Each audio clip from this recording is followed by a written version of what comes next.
नमस्कार दोस्तों, स्वागत है आपका मेरे इस चैनल में। दोस्तों, आज का जो मेरा ये वीडियो है वो बहुत ही इंटरेस्टिंग टॉपिक पर है। सभी के मन में एक सवाल आता है कि क्या हमको अपना घर खरीद लेना चाहिए या हमको रेंट के हाउस में ही रहना हमारे लिए फ़ायदेमंद है।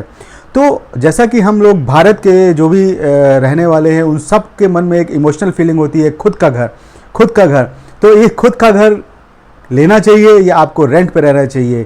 तो इन्हीं सब सवालों के जवाब देने के लिए मैंने अपना आज का ये वीडियो बनाया है। तो मैं अपने आज के वीडियो में आपको पूरा समझाऊंगा कि आपको घर लेना चाहिए या आपको रेंट के घर में रहना चाहिए, आपके लिए क्या फ़ायदेमंद है। तो इन सभी सवालों के जवाब जानने के लिए अंत तक बने रहिए मेरे साथ मेरे इस वीडियो पर। नमस्कार दोस्तों, मेरा नाम है राहुल।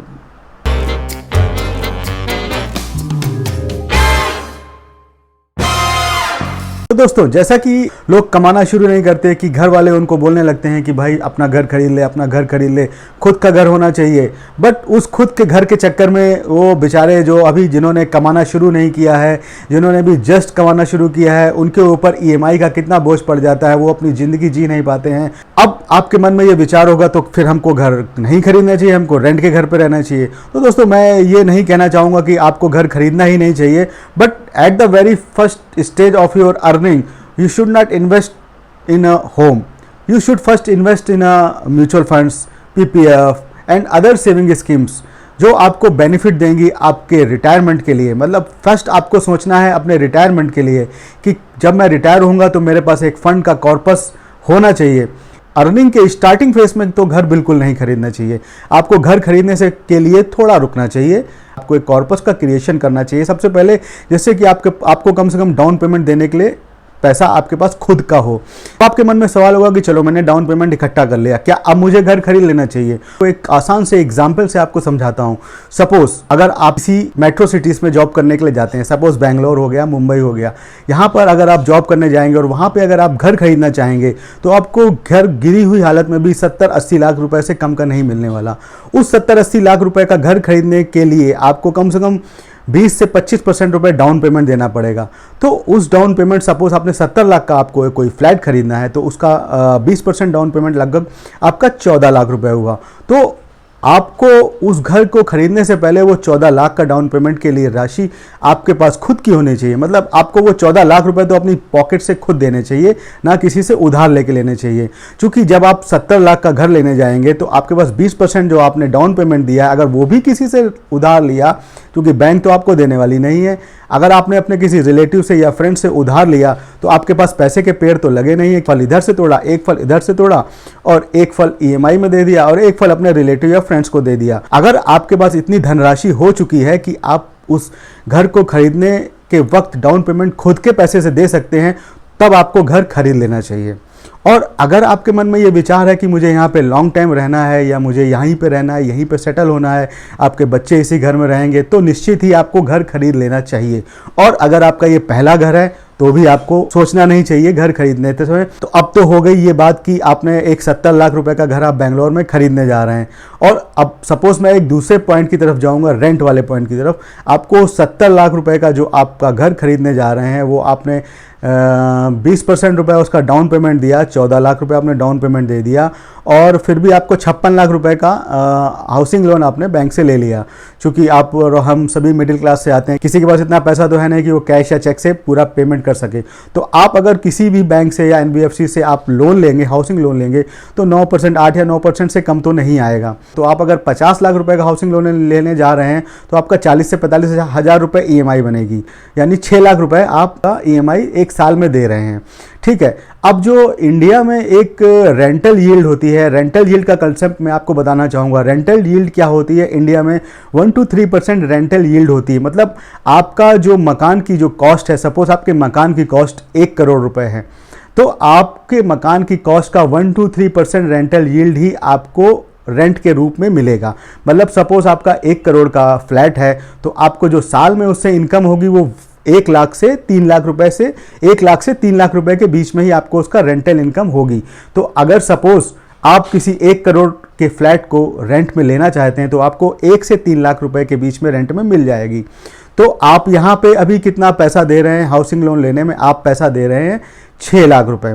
ठीक है।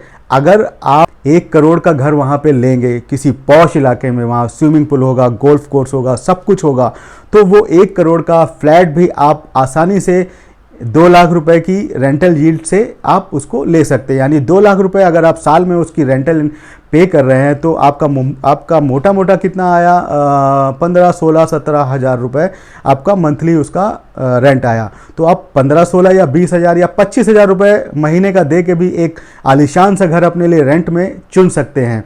मतलब आप अगर 25 से 30 हज़ार रुपये, 40 हज़ार रुपये भी आपने दे दिया तो एक आलीशान सा घर आप रेंट के लिए ले सकते हैं, जो कि पॉश इलाके में होगा, आपके ऑफिस के पास होगा, आपका वहाँ से ट्रांसपोर्टेशन कॉस्ट कम आएगा और आपको वो सारी सुविधाएं मिलेंगी जो आप अपना घर खरीद के उस एरिया में नहीं खरीद सकते हैं, क्योंकि आपके पास इतना पैसा नहीं है कि आप उस इलाके में, पॉश इलाके में घर खरीद सकें, क्योंकि वहाँ पे घर की जो कीमत है वो 2 करोड़ रुपए है और आपके पास 2 करोड़ रुपए का घर लेने की हैसियत तो नहीं है फ़िलहाल। अगर है तो अच्छी बात है, तो आप ले सकते हैं। अगर नहीं है, आप मिडिल क्लास से आते हैं, तो आप 60 से 70 लाख रुपए का मकान खरीदने की सोच रहे हैं, तो आप उस पॉश एरिया में तो मकान नहीं खरीद सकते हैं। तो आपके पास क्या होगा, आपको ट्रांसपोर्टेशन, आपका जो घर लेंगे वो आप ऑफिस से काफ़ी दूर होगा वो, तो उसमें ट्रांसपोर्टेशन कॉस्ट जाएगी। तो अब तो ये हो गया कि आपने हाउसिंग लोन अगर लिया तो आप जो 6 लाख रुपए एक साल का दे रहे हैं उस हाउसिंग लोन का इंटरेस्ट EMI चुकाने में, तो वहीं आप 25 से 30 हज़ार रुपये रेंट दे के एक बहुत अच्छा मकान रेंट पे ले सकते हैं और आपके सामने आज़ादी होगी कि आप कभी भी उस घर को छोड़ के दूसरी जगह मूव हो सकते हैं। सपोज़ आपकी जॉब बेंगलोर से दिल्ली लगी, दिल्ली से नोएडा, गुड़गांव, तो आप आसानी से घर छोड़ सकते हैं। और अगर सपोज़ आपने अपना जो घर खरीद लिया तो वहाँ की, तो अगर आपने EMI दे ही रहे हैं उसको, सपोज़ उसके बाद आप दूसरी जगह पे जा रहे हैं, वहाँ पर भी आपको रेंट देना पड़ेगा। और सपोज़ आपका जो ये घर है वो अभी फर्निश नहीं है या वो रेंट पे उठाने लायक नहीं है, तो आपका तो दो तरफ से नुकसान हो रहा है। एक तो आप यहाँ EMI दे रहे हैं, वहाँ आप रेंट भी दे रहे हैं। और अच्छी बात है अगर आपका फर्निश मकान है या आपका फिनिश मकान है, आपने उसको रेंट पे उठा दिया, आपने 60 लाख रुपए का फ्लैट लिया था, उसकी जो रेंटल यील्ड के हिसाब से आपको उसमें कितना पैसा मिलेगा साल का, 60 लाख का 1-3%, सपोज हम 2% मान लेते हैं, यानी कि 1,20,000 रुपये आपको उससे पैसा मिल जाएगा एक साल का। और आप EMI कितना दे रहे हैं, 6 लाख रुपए, तो 6 लाख रुपए आप दे रहे हैं और आपको रेंट कितना मिला, 1,20,000 रुपये, यानी कि 4,80,000 रुपये अभी भी आप अपनी पॉकेट से दे रहे हैं। प्लस वहाँ पे जो आप रेंट देंगे, आप 20-25 हज़ार रुपये वहाँ पे जो रेंट देंगे वो भी आपकी पॉकेट से जाएगा। तो इस तरीके से रेंटल हाउस और ओन्ड हाउस में प्रॉस एंड कॉन्स दोनों में है, कहीं वो अच्छा है, कहीं वो अच्छा है। तो यहाँ तो बात आई रेंट की और यहाँ बात आई अपने घर की। तो जैसा कि हम सभी इंडियन की मन में एक सॉफ्ट फीलिंग होती है कि हमारा अपना घर होना चाहिए, तो अगर आपको वहाँ स्टेबल होना है और आपका पहला घर है तो आपको निश्चित ही घर खरीद लेना चाहिए।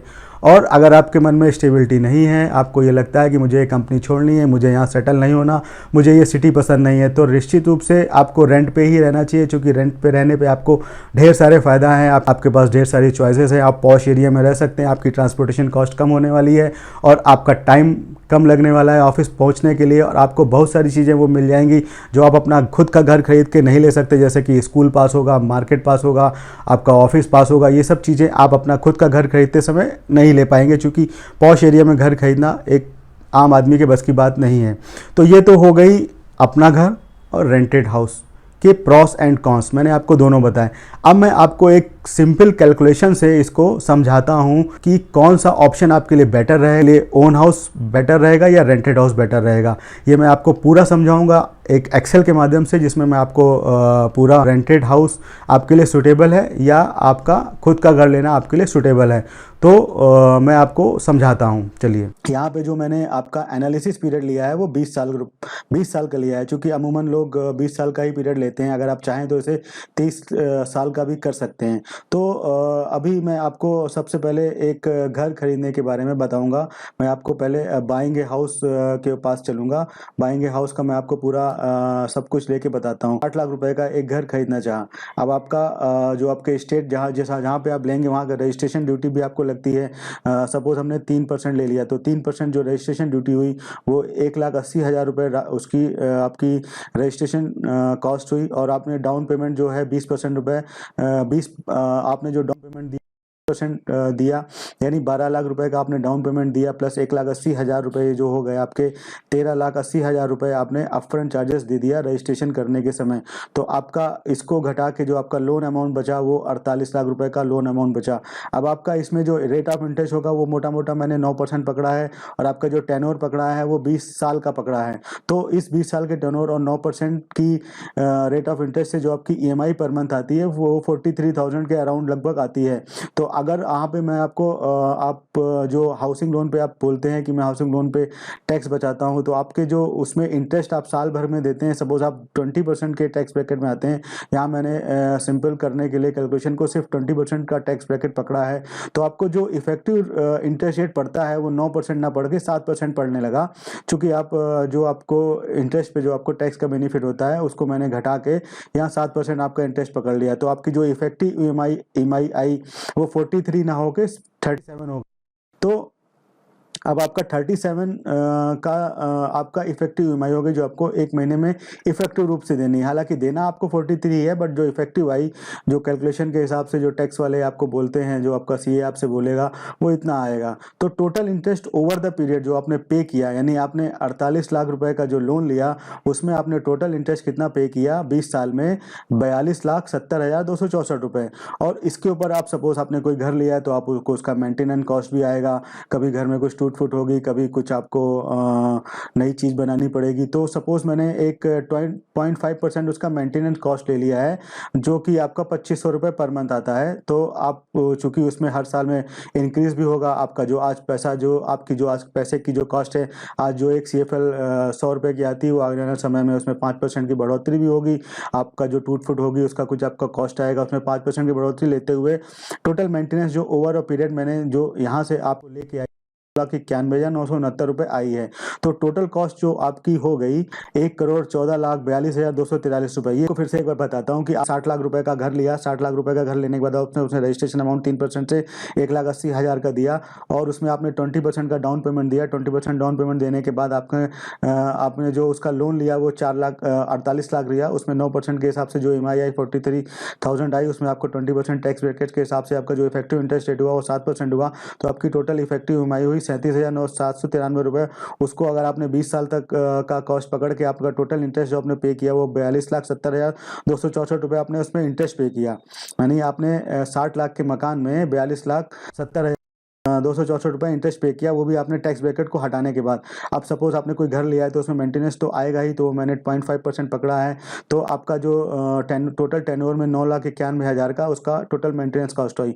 तो आपका जो इफेक्टिव कॉस्ट आई आपने जो 60 लाख का घर खरीदा वो आपका इफेक्टिव आपको 20 साल में कितने का पड़ा, 1,14,00,000 का पड़ा, जो कि आपने उसमें मेंटेनेंस भी दिया, उसमें आपने इंटरेस्ट भी पे किया। तो total cost of buying I वो 1,14,00,000 रुपए आई। अब इसमें मैंने एप्रिसिएशन भी 8% के हिसाब से एप्रिसिएशन जोड़ लिया, तो आपकी जो हाउस की एप्रिसिएटेड वैल्यू है वो 2,69,00,000 रुपए आई। तो आपको टोटल फायदा कितना हुआ 20 साल में अपने हाउस अपने जो अपने घर से आपको 1,65,00,000 रुपए का फायदा हुआ। ठीक है, आपने ये 20 साल का टेन्योर पकड़ा था। अब मैं आपको ले चलता हूँ रेंट की तरफ।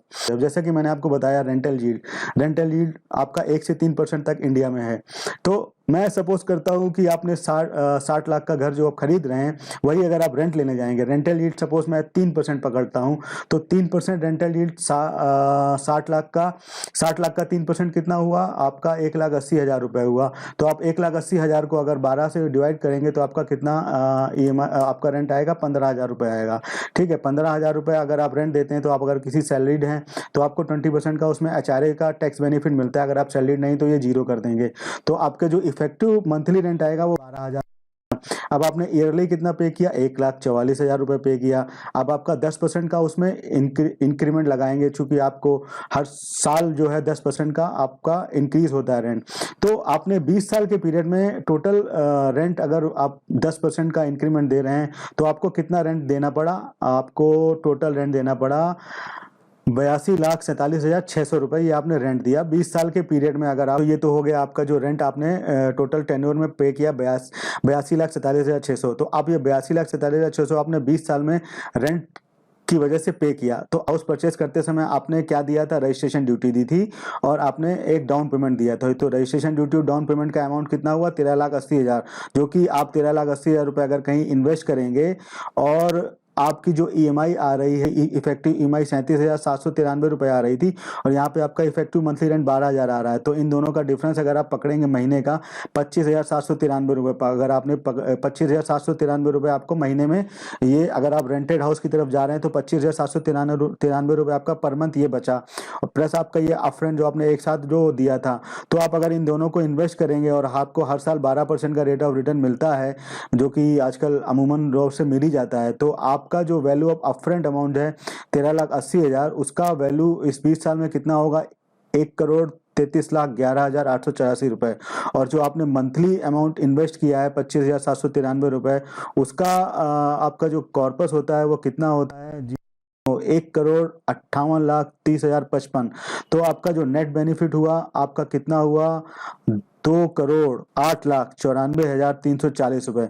तो यहाँ आपने कितना पैसा अपने पास बना, आपने कितना पैसा बचा लिया, 2,08,94,340 रुपए। ठीक है, अपना घर लेने पे कितना पैसा बचाया, 1,65,00,000, और यहाँ पे आप कितना बचा रहे हैं, 2,08,00,000। तो इस तरीके से आप देख सकते हैं कि अगर आप रेंटेड हाउस की तरफ जाते हैं तो आप निश्चित रूप से बेनिफिटेड ज़्यादा रहते हैं। अगर आप अपना खुद का घर लेते हैं तो आपको कम प्रॉफिट होगा, बट एक इमोशनल जो फीलिंग है कि मेरा खुद का घर है, तो वो आपका खुद का घर तो ज़रूर हो जाएगा, बट आपको जो बेनिफिट है वो रेंटेड हाउस में ही ज़्यादा है। तो अब ये तो हो गया एक सिनेरियो जिसमें मैंने 20 साल का टेन्योर पकड़ा है। तो अब सपोज कुछ लोग कहते हैं कि मैं तो 30 साल का टेन्योर पकड़ूंगा, तो 30 साल का टेन्योर अगर आप पकड़ेंगे तो देखिए कैसे उसका सिनेरियो पूरा हो गया। इसमें 20-30 साल के सिनेरियो में आपका ये जो खुद का जो घर लिया है उसमें आपको कितना बेनिफिट हो रहा है, आपका जो घर का 30 साल में के बाद कॉस्ट जो आई आपको उसमें बेनिफिट हो रहा है 4,69,32,512 रुपए। और यहाँ पे आपको नेट बेनिफिट ऑफ रेंटिंग है हाउस में आपको कितना हो रहा है, 6,99,02,859 रुपए। तो यहाँ से आप देख सकते हैं कि यहाँ आपको 4,69,00,000 रुपए का बेनिफिट हो रहा है, यहाँ पे आपको 6,99,00,000 यानी मोटा मोटा 7 करोड़ रुपए आप बचा रहे हैं, यानी मोटा मोटा 2.5 करोड़ रुपए आप ज़्यादा सेव कर पा रहे हैं अपना, अगर आप रेंट का हाउस लेते हैं। तो इस तरीके से ये मैंने आपको कैलकुलेशन की से आपको समझा दिया मोटा मोटा कि आपको क्या चूज़ करना चाहिए। अब ये आपके ऊपर है कि आपको अपना खुद का घर लेना है या आपको रेंट के घर में रहना है। दोस्तों ये तो हो गई ओन हाउस और rental house, which one is better. तो आप जैसा कि कैलकुलेशन से समझ चुके होंगे कि कौन सा ऑप्शन आपके लिए बेटर है, तो जो भी ऑप्शन आपको बेटर लगता है आप वो चूज़ करिए। तो दोस्तों आज का ये वीडियो तो हो गया विच वन इज़ बेटर। मैं अपने अगले आने वाले वीडियो में आपको बताऊंगा कि अगर आपने हाउसिंग लोन लेने की तरफ इंटरेस्ट दिखाया है तो कैसे आप अपने हाउसिंग लोन को इंटरेस्ट फ्री कर सकते हैं। मतलब अगर आपने 50 लाख का लोन लिया है और आप उसमें 50 लाख रुपए का इंटरेस्ट दे रहे हैं, तो कैसे आप वो 50 लाख का इंटरेस्ट तो निकाल ही सकते हैं, साथ साथ कुछ प्रिंसिपल का बोनस भी आप निकाल सकते हैं उसी हाउसिंग लोन के टेन्योर में।